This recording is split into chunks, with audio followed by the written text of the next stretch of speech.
Well, we've got a fantastic range of entertainment tonight. We have a company called Flame Oz who tour the world doing light shows and fire shows. Tonight they're doing a light show. Live entertainment was really important to create an atmosphere, and I think it makes it magical. It brings that sparkle. I think people don't expect it as well in a way, so it's a nice surprise when it's high quality.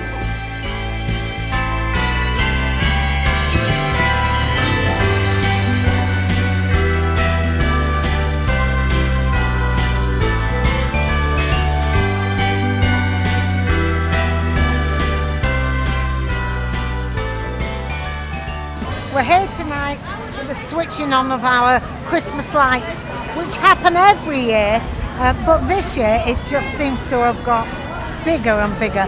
This year it's just been absolutely fantastic. It just gives a boost to people. Come out with all the families, grandparents, everybody together and have a bit of free fun.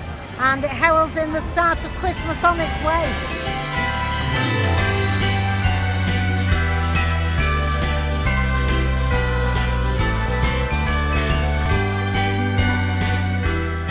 This evening Abby's is putting on mulled wine, and then we have hot turkey and hot pork buns. We've got a couple of carolers, that kind of thing. Obviously the light switch on is probably going to be the highlight. And a lantern parade, which should be good. It's all the kids involved in that, so they'll love it.